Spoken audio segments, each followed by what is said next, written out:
Hoy, kailangan na ng ano nun? May letter? Wow! Bakit may damit? Kaya ito ang napili kong regalo sa'yo dahil itong gusto kitang magsusuot ng dress. Magustuhan mo sana.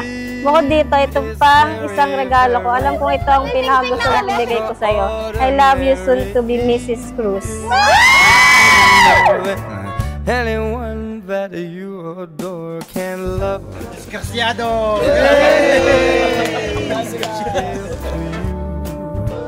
Love is more than just a game for two.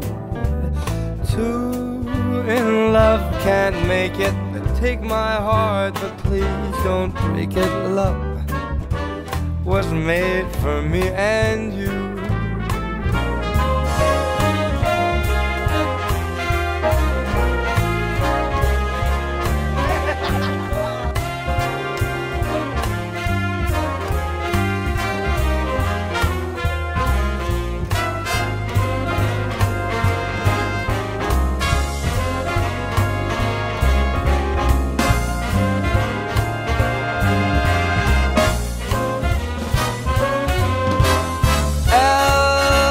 For the way you look at me.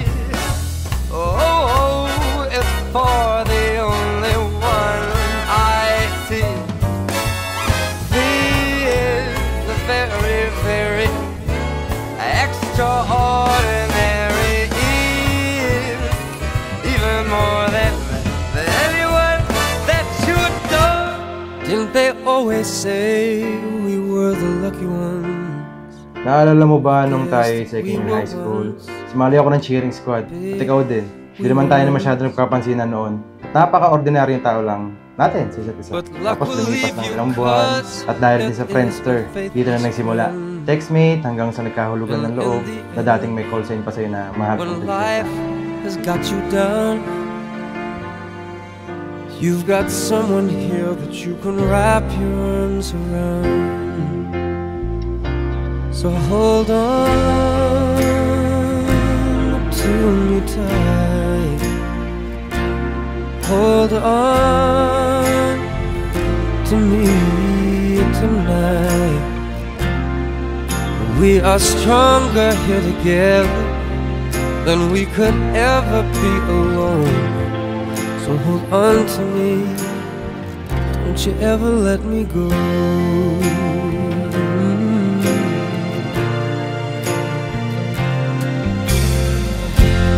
Hi, Miss. At 14 years old, hindi ko akalain na yung kasama ko sa cheering nung high school. Yung lalaking matangkad, makapal yung kilay, magaling sumayaw, kumanta, umarte, mag-play ng kung ano-anong instrument, lahat na ata nasa kanya na. Ay di ko akalain ay nasa harap ko na at nangangako sa isa't isa ng habang buhay. Even though it's hard to see, I've got faith in us, I believe in you and me. So hold on to me tight. Hold on, I promise it'll be alright. Cause it's you. Kaya ngayon, Mrs. Maria Iris Lobregat Cruz, sa harap ng madla, ngayon ang araw ang tinakda. Pag-ibig ko'y di madadapa hanggang tayo tumanda. Mahal na mahal na mahal kita, aking Maria.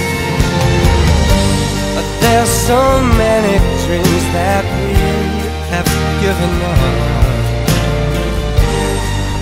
Napaka-importante po na ang Diyos ay inyong haligi ng tahanan. Si Kristo na nagmahal, si Kristo na nagbigay, siya ang nag-utos ng kasalang ito. At kung ginagawa natin, si Kristo ang sentro ng ating tahanan, magiging matatag at masaya ang buhay mag-asawa.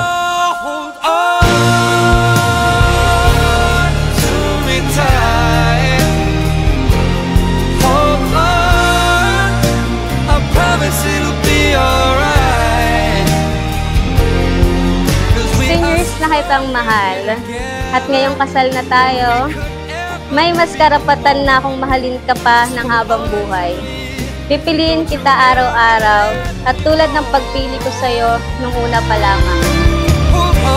to me, it's gonna be alright. Hold on to me tonight.